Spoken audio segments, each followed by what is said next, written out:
Então, queridos, nós vamos dar continuidade aqui à nossa mensagem sobre o Espírito Santo e a consciência do crente, tá bom?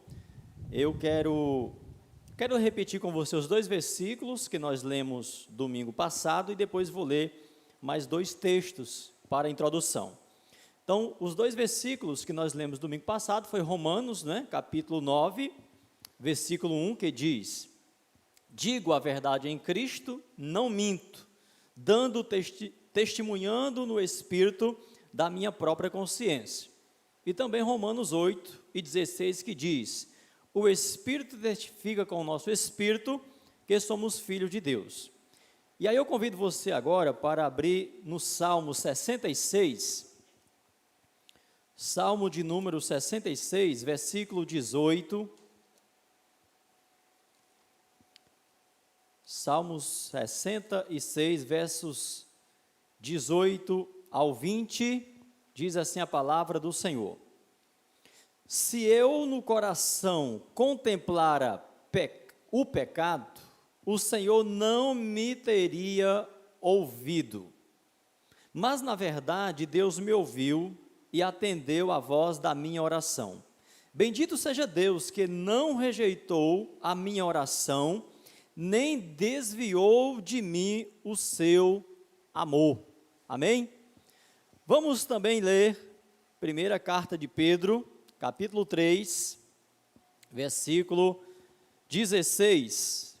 1 Pedro, capítulo 3, versículo 16, diz assim a palavra do Senhor: tende uma boa consciência, para que naquilo em que falam mal de vós, como de malfeitores, fiquem confundidos os que blasfemam do vosso bom procedimento em Cristo. Senhor, em nome de Jesus, obrigado pela tua preciosa palavra, Pai, que lemos nesse instante, e que esta palavra preciosa venha falar poderosamente aos nossos corações nesta manhã. Assim te oramos em nome de Jesus. Amém. Tende uma boa consciência, para que naquilo que fala mal de vós, fiquem confundidos, fiquem envergonhados, se arrependam, voltem atrás por terem falado mal de vós. Mas infelizmente, meus irmãos, o que nós temos ouvido, especialmente nos últimos tempos, nos envergonha mesmo, não é? Nos envergonha mesmo. Infelizmente, muitos asseguram ter uma consciência limpa, muitos asseguram não terem cometido determinados pecados, determinada transgressão, quando muitas vezes é provado até mesmo pelo judiciário de que houve a transgressão, de que houve o crime, de que houve a maldade, mas a consciência está tão cauterizada que leem a Bíblia, louvam, fecham os olhos, aplaudem, fazem tudo quanto um cristão verdadeiro deve fazer. Mas suas consciências parecem estarem cauterizadas, porque o que vale mais é a sua reputação do que o seu caráter. Porque reputação, meus irmãos, é aquilo que nós externamos, ou que nós defendemos diante das pessoas, diante dos interrogatórios. Nós queremos ter sempre uma boa reputação, mas caráter é aquilo que nós temos, é aquilo que se revela quando nós estamos a sós com Deus. Ali é o seu caráter, ali é o meu caráter, ali sou eu. Porque nós podemos até defender uma boa reputação diante das pessoas, mas o nosso caráter, ele não se segura diante de Deus que tudo vê. Então, é natural, é bíblico que a igreja, que os crentes sejam acusados injustamente. É bíblico.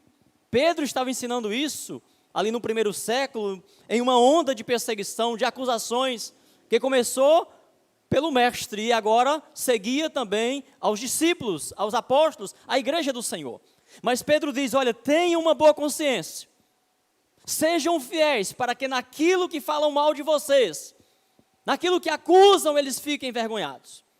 E sabe por que nós estamos hoje aqui, irmãos? Sabe por que a igreja cresceu?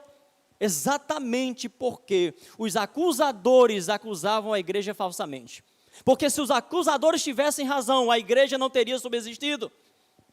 Porque a igreja subsistiu e continuará subsistindo, porque as portas do inferno não prevalecerão contra a igreja. Mas aqueles que têm envergonhado a igreja cairão por terra também um dia. Porque não basta eu falar, eu não me envergonho do evangelho, porque é o poder de Deus para salvar a todo aquele que crê. Muitas vezes falamos isso como uma frase pronta, como uma frase religiosa, mas que na verdade, quando o apóstolo assim se referiu, ele estava também se referindo à sua consciência, porque o evangelho, no momento em que Paulo disse, não me envergonho do evangelho, o evangelho concordava com Paulo e dizia, eu também não me envergonho de você, Paulo. Mas muitas vezes nós falamos, não me envergonho do evangelho, porque é o poder de Deus para salvar todo aquele que crê, mas o evangelho se envergonha de nós. Eu me envergonho de você estar falando isso. No livro de Provérbios, né, o autor coloca a sabedoria dialogando, né? A sabedoria falando ali, se expressando como se fosse uma pessoa. E claro, no contexto ali, a sabedoria é o próprio Deus. Então se houvesse um diálogo entre a nossa expressão evangélica e o evangelho se expressando com relação a nós, talvez em alguns momentos o evangelho dizia, mas eu me envergonho de você. Você disse que me adora, mas eu não aceito a sua adoração. E Jesus falou isso claramente, que o profeta Isaías havia profetizado, quando ele estava ali no meio daqueles religiosos que certamente diziam, eu não me envergonho da lei de Moisés, nós temos por pai Abraão. E aí Jesus vai dizer claramente lá em Mateus capítulo 15, bem profetizou Isaías a vosso respeito. Este povo não era o povo qualquer não, este povo era o povo que se dizia chamar pelo nome de Deus. Como diz lá em 2 Crônicas, se o meu povo, então quando o Senhor Jesus diz, bem profetizou Isaías, este povo honra-me com seus lábios, mas o seu coração está longe de mim. O povo que se dizia chamar pelo nome do Senhor. Então, queridos, a manutenção de uma boa consciência em relação a Deus é essencial para a vida de fé. O crente não deve se contentar com nada a menos do que isso. Enquanto a minha consciência não estiver realmente concordando plenamente com o que eu falo e com o que o evangelho me diz quando eu estou a sós com Deus, eu estou precisando realmente entregar a minha consciência para ser purificada pelo sangue de Cristo. Os crentes do Antigo Testamento tiveram pela fé o testemunho de terem agradado a Deus, porque eles andavam perante Deus com uma boa consciência. Convido você a abrir sua Bíblia no livro de Hebreus, capítulo 11, versículo 4 ao versículo 6, eis aí o testemunho de alguns deles. Hebreus 11, versículo 4 ao 6, diz assim a palavra do Senhor. Pela fé, Abel ofereceu a Deus mais excelente sacrifício do que Caim, pelo qual alcançou testemunho de que era justo, dando Deus testemunho das suas ofertas. Irmãos, Deus quer testemunhar da nossa vida.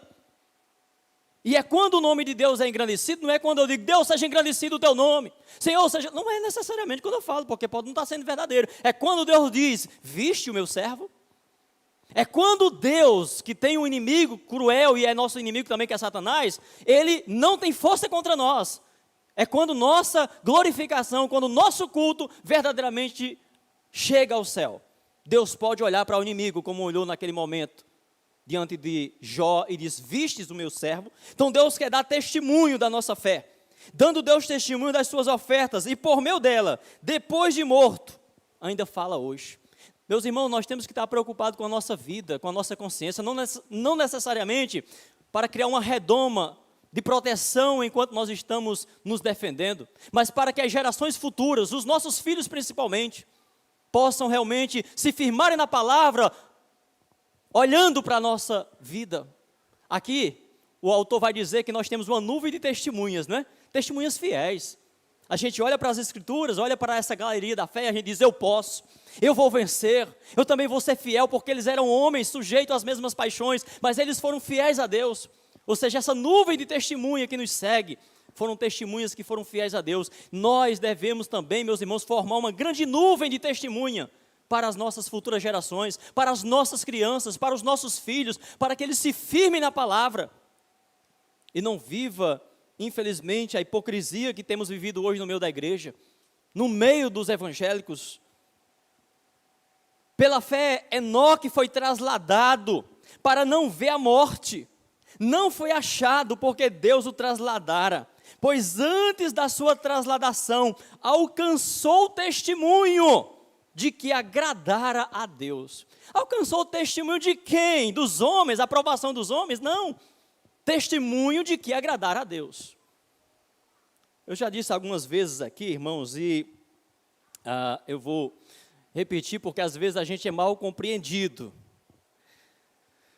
Quando eu falo que nós não devemos ser movidos por elogios dos homens, eu não estou dizendo que a gente não deve elogiar, não.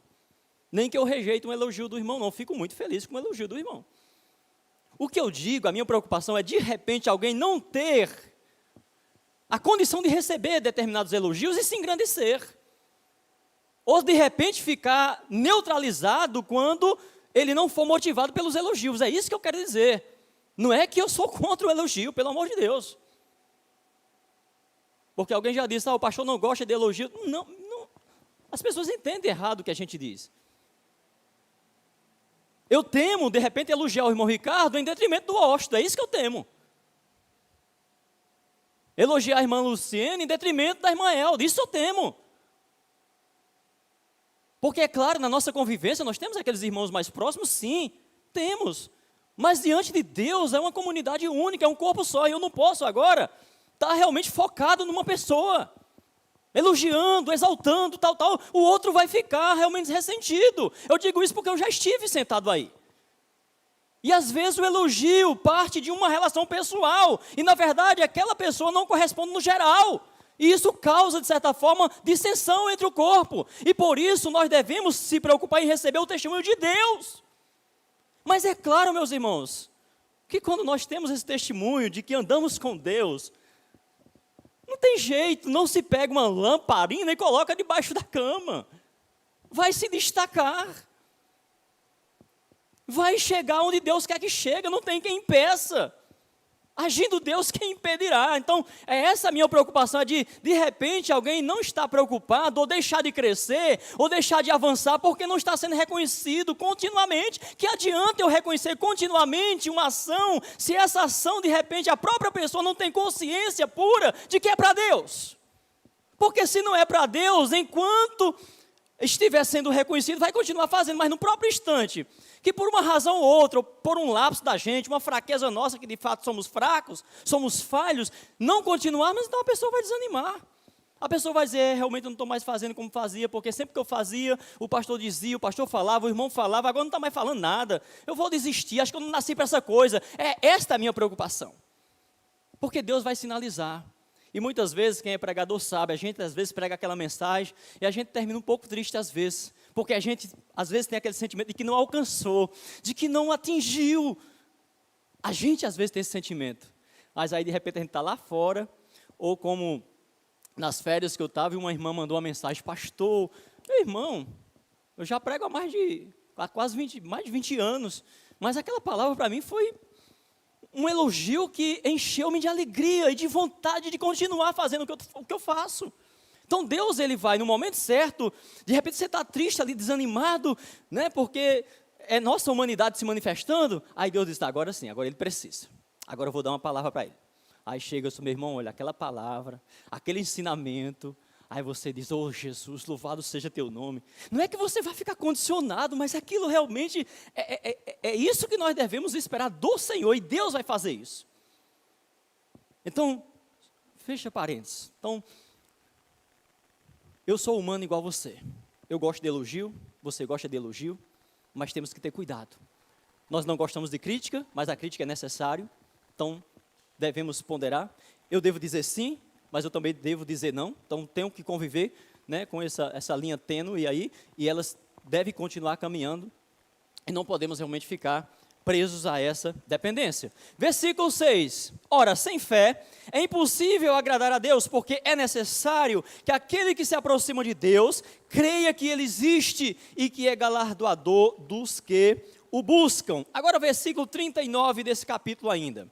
E todos estes, olha só, e todos estes, embora tendo recebido bom testemunho pela fé, bom testemunho de Deus, contudo, não alcançaram a promessa. Contudo, morreram e não contemplaram o Messias, não alcançaram o esperado de Israel, mas eles alcançaram o bom testemunho, eles morreram na fé. Então, irmãos, o importante é morrer lutando, o importante é morrer fazendo, ainda que de repente nem todos ou quase ninguém o reconheça. Deus vai estar contemplando e você vai estar recebendo a aprovação de Deus, e é isso que importa, porque outros serão aperfeiçoados por seu testemunho, por sua vida. Já pensou? Olha, aquele irmão na igreja nunca assumiu o cargo X, nunca recebeu uma palavra X, mas eu vou dizer, aquele irmão partiu e deixou um testemunho. E olha o que diz aí o versículo 39, nós lemos, né? Veja o versículo 40.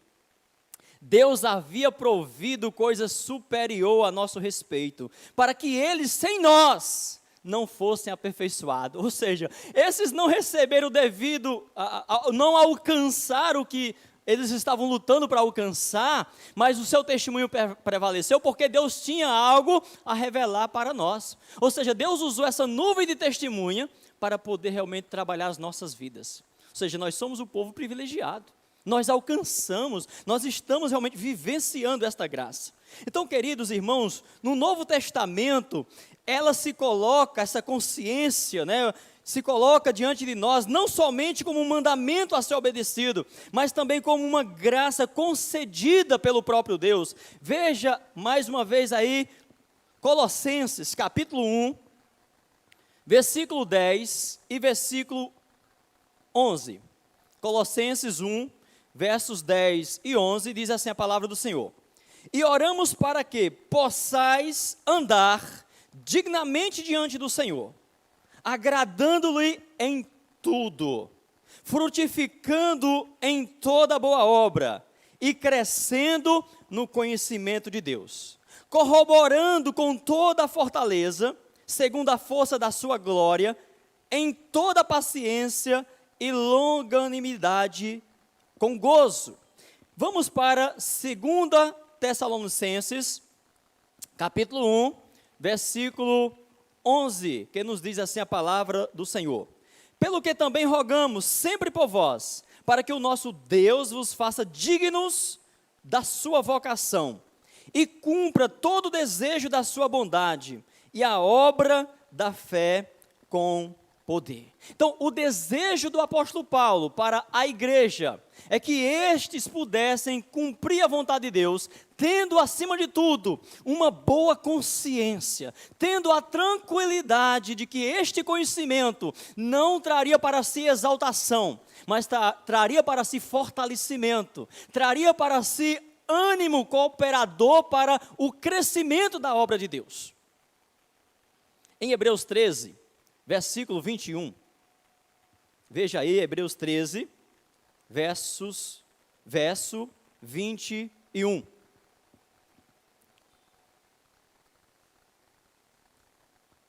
Hebreus 13, 21. Vos aperfeiçoe em toda boa obra, para fazeres a sua vontade, operando em vós o que perante ele é agradável por meio de Jesus Cristo, ao qual seja glória para todos sempre. Amém. Quanto mais buscamos, meus irmãos, este poder, o poder da consciência de que estamos fazendo o que é agradável a Deus, mas sentiremos o livramento daquelas falhas que nos priva de olharmos imediatamente para o sangue de Cristo. E quanto menos nós buscamos a Deus, mais nós vamos ter necessidade da aprovação humana. Quanto mais nós nos aproximamos de Deus, mais nós sentimos tranquilo quanto ser aplaudido ou não aplaudido pelo homem. Mas à medida que nós nos afastamos da comunhão de Deus, principalmente sendo nós conhecedores, mais nós vamos ter necessidade de aprovação humana. O sangue que limpa a consciência age no poder da vida eterna, constante, imutável e que salva completamente. como diz 1 João 1,7, se porém andarmos na luz, como ele está na luz, mantemos comunhão uns com os outros, e o sangue de Jesus, seu Filho, nos purifica de todo o pecado. Então, se nós andarmos em comunhão com Cristo, na luz de Cristo, nós vamos ter comunhão uns com os outros. Nós vamos superar as nossas indiferenças, as nossas dificuldades. Nós vamos sentir vontade de abençoar, ao invés de sermos abençoados. Porque disse o Senhor Jesus, melhor coisa é dar do que receber. Mas a nossa tendência é sempre querer receber. E naturalmente essa carência nossa de receber, sobretudo, atenção, amor, carinho. Pastor é contra, não é? Receber amor, carinho. É isso que eu estou dizendo, irmão. Eu estou falando da nossa necessidade, minha necessidade. Então eu não sou uma matéria diferente da sua. Eu penso estar falando para pessoas que são feitas da mesma matéria que eu. Então nós somos realmente carentes disso, nós temos essa necessidade, mas o que a palavra de Deus está dizendo é que se nós andarmos na luz, se nós estivermos buscando mais ao Senhor, nós vamos desejar muito mais abençoar, porque você vai estar mais forte, porque diz a palavra de Deus, sem contradição alguma, o menor é abençoado pelo maior. E aí eu pergunto, você quer ser menor ou quer ser maior? Ora, se desejar ser maior, for buscar servir mais a Deus, abunde, meu irmão, abunde. Agora, quanto mais perto de Deus nós chegarmos, saiba de uma coisa, mais nós vamos ser servo. Porque quanto mais você deseja ser rei, quanto mais você deseja ser grande, quanto mais você deseja dominar, você se afasta de Deus. Porque é do coração do homem desejar ser grande, desejar ser rei, desejar ser dominar.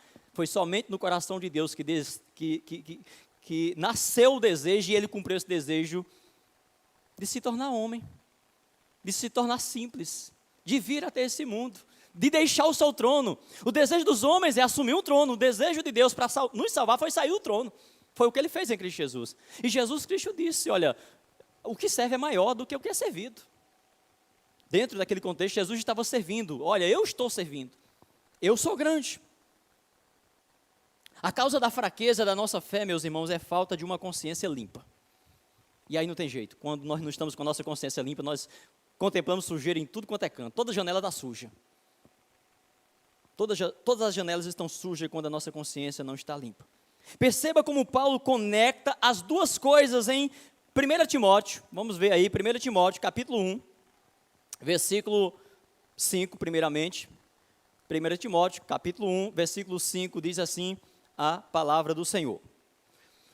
Ora, o intuito deste mandamento é o amor, que procede de um coração puro, de uma boa consciência, de uma fé não fingida. De uma fé não fingida. Irmãos, quando a nossa consciência é pura, se nós fingirmos alguma coisa, nós vamos sofrer com aquilo. Puxa vida, eu fui fingido, eu fui falso com aquele irmão. Versículo 19. Conservando a fé e a boa consciência, a qual alguns, havendo rejeitado, aconteceu o quê, irmãos? Com os que rejeitaram a boa consciência, com os que deixaram de perseverar nessa fé, naufragaram na fé, irmãos. Naufragaram na fé. Então, ter uma boa consciência para com Deus não é reconhecer que eu pequei contra o irmão Ricardo e simplesmente minha consciência disse que eu pequei e eu, pronto, pequei, pronto, não vou mais fazer isso. Não. Para que eu possa realmente alimentar uma consciência pura, eu tenho que ir no irmão Ricardo e confessar o meu pecado a ele também. Porque senão eu vou me tornando também viciado nisso. Se eu não pedir perdão a ele, eu vou pisar no pé do outro, não vou pedir perdão. E assim eu vou fazendo. E assim eu não cresço espiritualmente, assim a minha consciência vai se tornando turva, vai se tornando manchada, porque eu não estou me apropriando realmente da palavra de humildade, que seria a iniciativa. Porque quando, meus irmãos, já falei isso várias vezes aqui, quando nós citamos lá a passagem de João Batista, né, dizendo, importa que ele cresça e que eu seja diminuído, e muitas vezes nós repetimos isso, né, sempre voltando o nosso olhar para Deus. Mas será que é difícil eu falar, Senhor, importa que tu cresça e que eu seja diminuído? Não. Quando João falou aquela verdade ali, dentro daquela linha ali, dentro daquele contexto, as pessoas que estavam vendo, Jesus era um homem. Jesus não era Deus, na compreensão, no entendimento. Então o que nós compreendemos é que essa minha linguagem, importa que ele cresça e que eu diminua, falada para Deus, ou seja, apenas nessa comunicação, nessa linha vertical, se ela não acontecer na horizontal, não é verdade.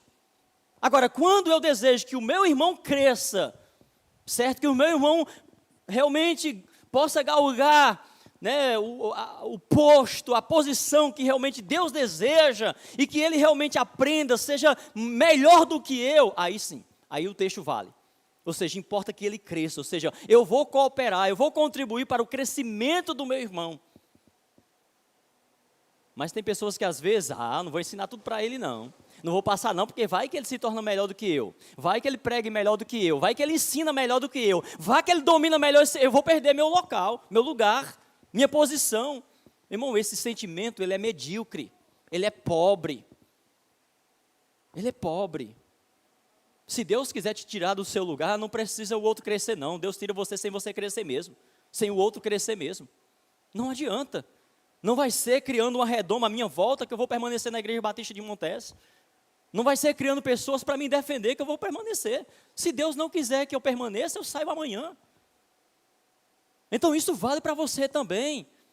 Nós devemos realmente nos colocar nas mãos de Deus e não criar mecanismo de autoproteção, de disputa. Deseja o outro tocar melhor do que você, deseja o outro louvar melhor do que você para a glória de Deus.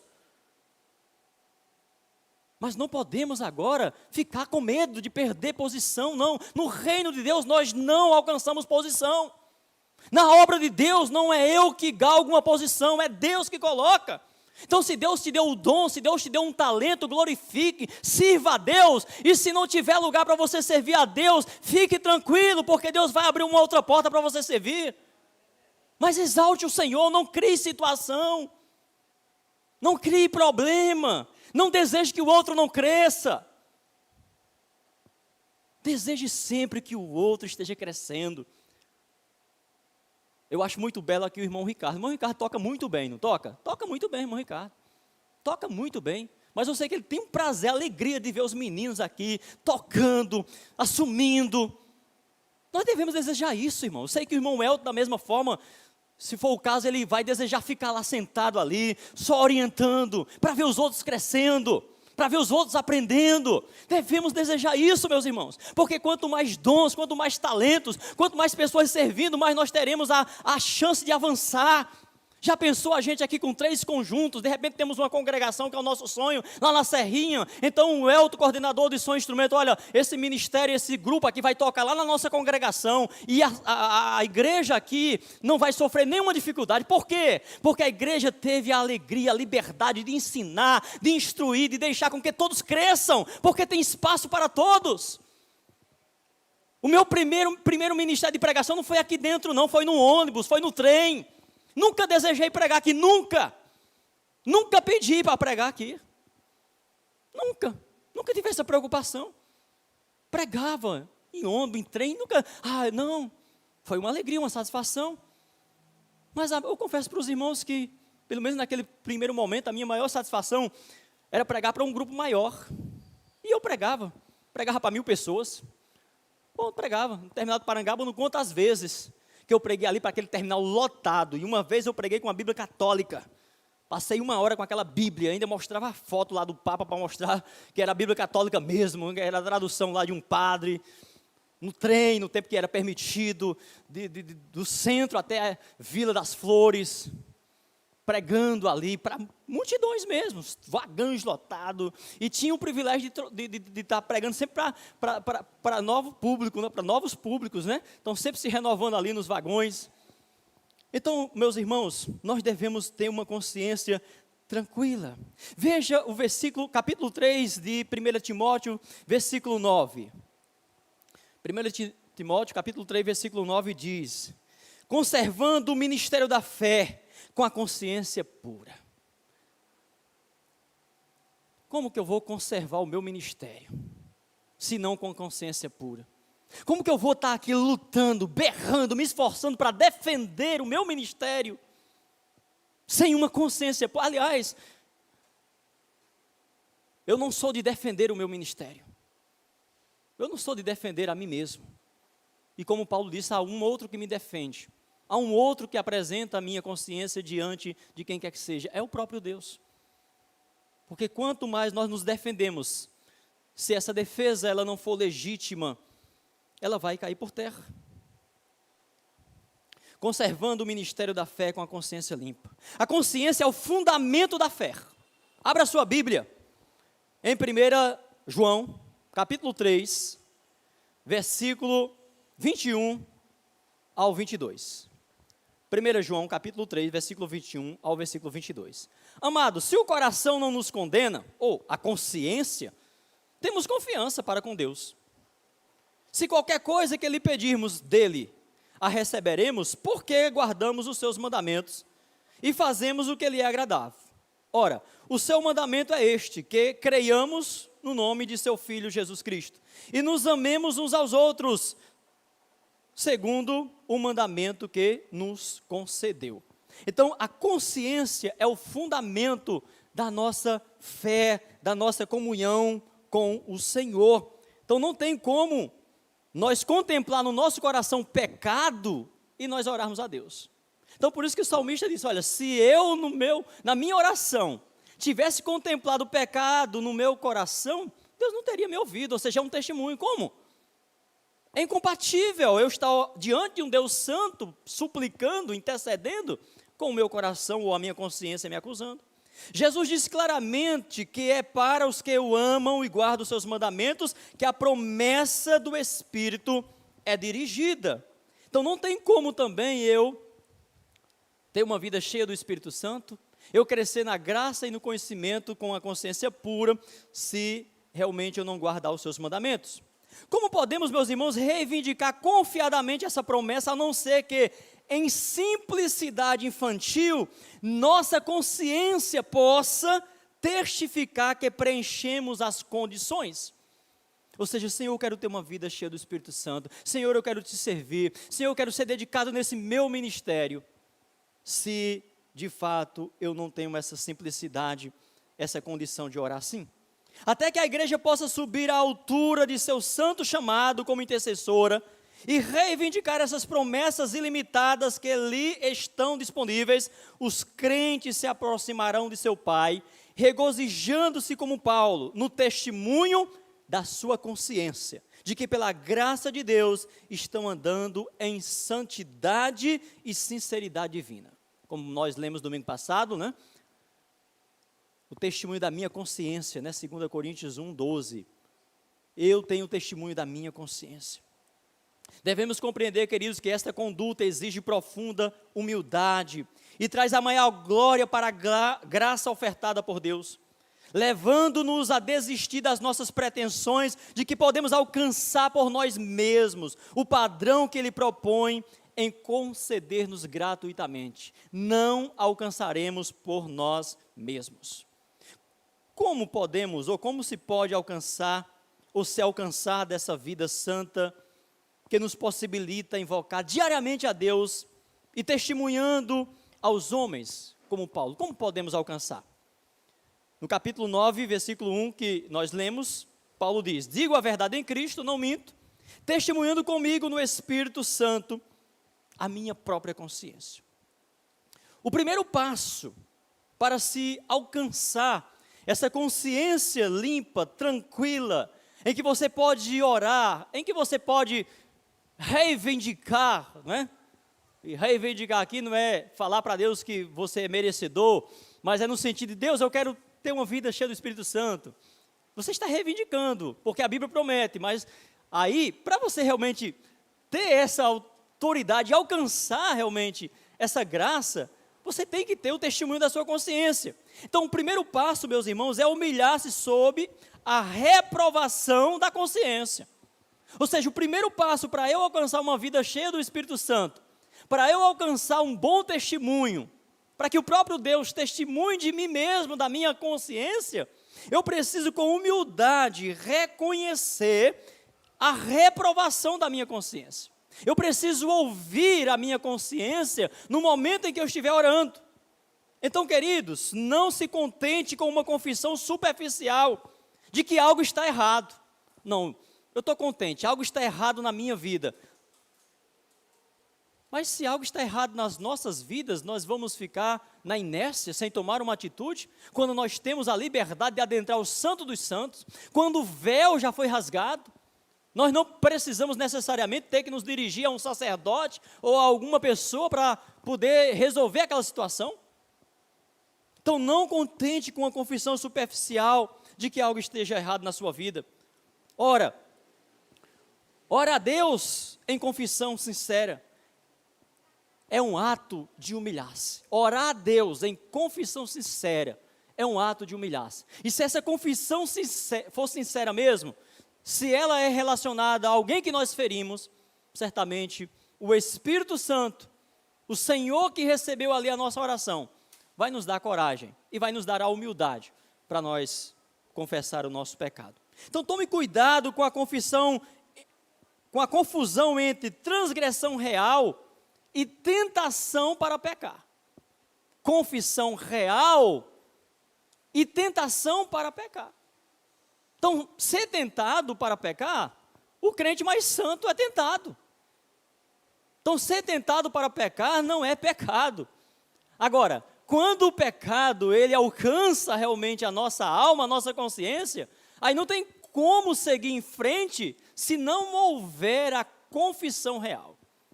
Não tem como seguir em frente porque você olha para trás e diz, não, eu tenho algo armazenado. Ontem eu estava tão santo, ontem eu estava tão consagrado, então eu posso seguir em frente, isso aqui não vai valer nada. Não, qualquer pecado ele vai ter interferência. E quanto mais santo, quanto mais consagrado você tiver, mais o pecado vai ter o poder de te ofender. Mas pastor, quer dizer que quanto mais eu tiver cheio do Espírito, quer dizer, um pecadinho sim. É aí onde reside o problema, não é? É porque a pessoa, o irmão se sente lá, eu estou tranquilo, isso aqui não me ofende nada, isso aqui não é nada, isso não vale nada, nem morri, comi desse fruto, nem morri, o sentimento lá de Adão não aconteceu nada, aparentemente. Mas o crente que ele está realmente naquela visão de sempre agradar a Deus, ele chora por qualquer pecado cometido. E isso é belo, quando você chora diante de Deus, quando você reconhece. E até mesmo quando chega o final do dia, naquela oração a sós com Deus, mesmo sem você ter diretamente aquela consciência pesada de que cometeu, e você começa a orar diante do Deus Santo. Meu irmão, não tem como estar diante do Deus Santo, e você orar a Deus, fazendo confissão, reconhecendo sua fragilidade humana, e você não se quebrantar naquele momento. O problema é que muitas vezes nós temos rezado, repetido orações, não temos tido aquela delicadeza, aquele compromisso de realmente estar na presença de Deus. Muitas vezes a gente chega correndo, Senhor, muito obrigado por esse dia, Deus me dá uma boa noite, Deus abençoa a minha vida, abençoa a minha família. Você não está orando, meu irmão. Você não está abrindo seu coração. Nós não estamos abrindo nosso coração para Deus naquele momento. Então é preciso realmente você sentar, você ajoelhar-se, você realmente... Nós não fazemos isso quando nós estamos diante de uma pessoa. Ô, irmão Ricardo, tá bom, irmão? Não, a gente está ali focado. E se a gente não estiver focado muitas vezes, o irmão percebe, não é não? Percebe. Você está distraído por alguma coisa, preocupado com outra coisa. E o irmão, não, sinceramente, não dá não para conversar com o irmão desse jeito, não. Vou sair fora. Então, assim, nós queremos essa atenção. Aí, será que nós podemos enganar a Deus com a nossa oração? Será que é isso que... Será que Deus tem essa carência, essa necessidade da gente dar aquele boa noite só para Deus e tal? Porque muitas vezes, irmãos, nós pegamos algumas frases de alguns testemunhos para justificar a nossa acomodação. Frases de testemunhos reais. Frases de testemunhos verdadeiros. E muitas vezes nós ensinamos, quase que induzindo os irmãos que não têm experiência com Deus a adotar aquela prática, quando na verdade não corresponde à realidade. Quando você conta um testemunho, olha, fulano de tal, né? Queria saber a razão do poder daquele irmão, né, por que ele pregava e tantas almas se convertiam e evangelizava, e alguém disse assim, olha, esse irmão deve orar muito, deve orar 2, 3 horas, eu vou observar a oração daquele irmão. E aí se escondeu, né, contando aqui por alto. Aí quando chegou o irmão lá, isso é história, não sei nem se essa é verdade, né, mas acho muito fraquinho para ser. Deus, muito obrigado, boa noite, tchau. Ensinar isso. Um evangelista, um homem cheio do poder de Deus, vai chegar na sua cama à noite, sentar, Deus, obrigado por esse dia, dá-nos uma boa noite, muito obrigado, amém. Difícil, viu? Você amar uma pessoa. E claro, que quem contou essa história, não sei se é real, disse que é porque a pessoa passava o dia todinho orando. Orando na rua, orando dirigindo, orando fazendo isso. Irmãos, tudo bem. Posso estar orando sem cessar, pensando ali em Deus. Estou pensando em Deus, estou pensando no amor, né? Então, conversando ali, beleza. Agora, você querer substituir o seu trabalho, você está lá com a sua mente ocupada ali, e aí você, tá, de certa forma, pode pedir uma orientação a Deus ali, rápida, Deus me orienta para tomar essa decisão, Deus no trânsito, Deus me protege, beleza, você está orando a Deus. Agora, você substituir, meu irmão, o seu momento a sós com Deus, onde você pode realmente esquecer o trânsito, onde você pode esquecer aquela luta do trabalho, onde você pode chorar, se derramar, debruçar-se ali, por esses momentos que nós temos no nosso dia a dia, é uma justificativa. Não é pelo muito falar, e muitos entram também e ensinam, não é pelo muito falar que será ouvido, então não precisa eu ter uma oração longa. Meu irmão, tudo isso são justificativas de quem não tem prazer em estar na presença de Deus. Porque Deus quer sim que você passe horas na presença dEle orando.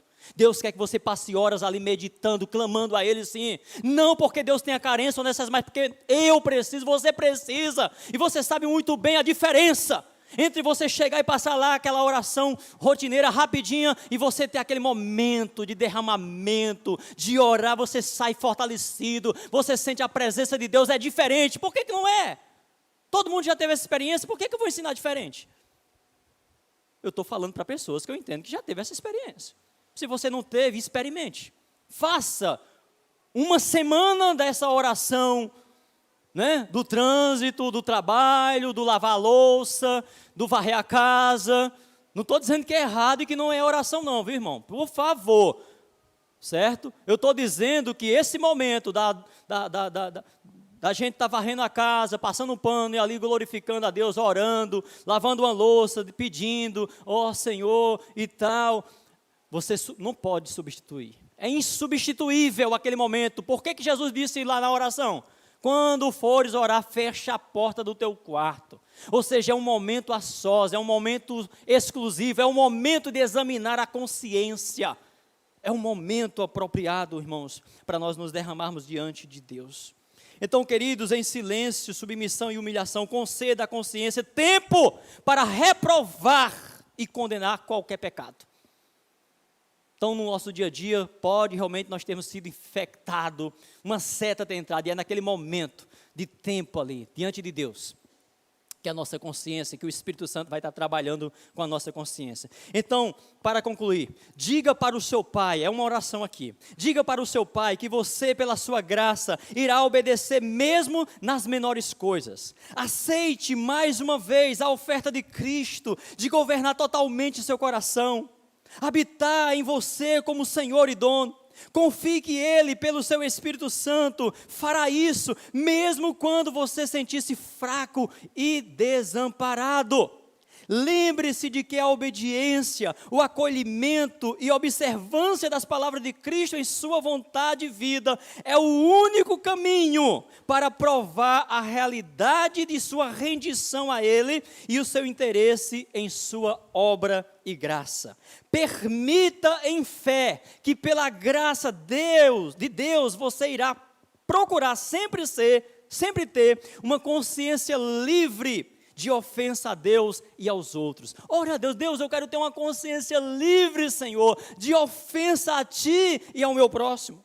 Quando você seguir esses passos, estará sendo fiel em manter sua consciência pura, e a luz do céu irá resplandecer de forma mais gloriosa no seu coração, revelando o pecado e enfatizando a lei escrita pelo Espírito Santo. Esteja disposto a ser ensinado. Confie que o Espírito Santo irá ensiná-lo. Cada esforço sincero para manter a consciência, que foi lavada pelo sangue, será acompanhada da ajuda do Espírito Santo. Renda-se de todo o coração à vontade de Deus e ao poder do seu Espírito Santo. À medida que você se curvar à reprovação da sua consciência e entregar-se completamente para fazer a vontade de Deus, sua intrepidez se fortalecerá, tornando possível ter uma consciência livre de ofensa. Então, meu irmão, à medida que essa consciência for se tornando, for comungando com a de Cristo, você vai sentir-se encorajado para falar de Jesus, você vai sentir-se encorajado para falar para o seu vizinho, para o seu familiar, para reprovar pecados, começando pela sua vida.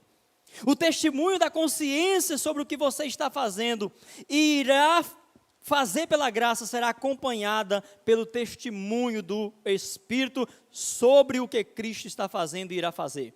Então, em simplicidade infantil, você irá procurar começar cada dia com a simples oração: Pai, não há nada agora entre o Senhor e este seu filho. Pai, não há nada nesse momento entre eu e o Senhor. Me leva para onde eu estou indo. E aí você sai com a sua consciência tranquila. E aí sim, você pode sair orando em espírito. Você pode sair orando sem cessar, porque você teve uma audiência antes com o Pai, você se encheu, você realmente entregou a sua vida ali naquele momento. Então não permita, meu irmão e minha irmã, que nem mesmo a sombra de uma nuvem interfira nesse dia. Em tudo quero fazer a sua vontade. Seu Espírito habita em mim, me guia e me fortalece em Cristo. Você entrará naquela vida que se regozija somente na graça ilimitada e que diz ao fim de cada dia: nosso gozo é esse, o testemunho de nossa consciência de que em santidade e divina sinceridade, pela graça de Deus, nos conduzimos neste mundo. Era o que Paulo cada dia dizia: é o testemunho da minha consciência. Quantos embates, não é, irmão? Quantas guerras, quantas brigas, vamos dizer assim, Paulo tinha durante o dia, pregando o evangelho, enfrentando feras. Mas quando ele chegava, o testemunho da sua consciência estava intacto, porque ele estava ali em defesa da fé, que de uma vez por todas foi entregue aos santos. Até mesmo situação difícil na igreja. Eles enfrentaram dificuldade, sessão pesada, irmão Ricardo. Mas em casa podia chegar e dizer: Senhor, eu fiz aquilo que realmente a tua palavra me orienta. E se há alguma fagulha que esteja na minha consciência de pecado, permita-me, Senhor, nesse momento, confessar a ti e retornar o meu pensamento a quem ofendi. Penso que esse era o viver contínuo dos apóstolos e deve ser o nosso também. Amém? Então, queridos, até logo mais à noite. Vamos ficar de pé para a gente orar. Estaremos à noite pregando à tarde, né, na verdade, né? Então, 5h30 estaremos aqui. Não pense que a gente está marcando para 5h30 para começar às 18, não, tá, irmão? É 5h30 o culto estará começando, né? Se de repente, por alguma razão ou outra, você atrasar, chegando às 18 horas, provavelmente vai estar realmente no momento ali já de início da mensagem, tá bom? Senhor Deus, nosso amado Pai, em nome do Senhor Jesus, te agradecemos por essa manhã maravilhosa, te agradecemos pela tua palavra, agradecemos pela vida de cada irmão, de cada irmã, de cada família aqui nesse momento, bem como pelos irmãos e famílias que nos acompanham, Senhor Deus, através da internet. E agora, Paizinho, te pedimos que o Senhor leve-nos de volta para os nossos lares, trazendo logo mais às 17h30 para o culto da tarde, entrando na noite. Em nome de Cristo Jesus nós oramos, amém. Deus abençoe os amados irmãos e até logo mais com a graça do Senhor.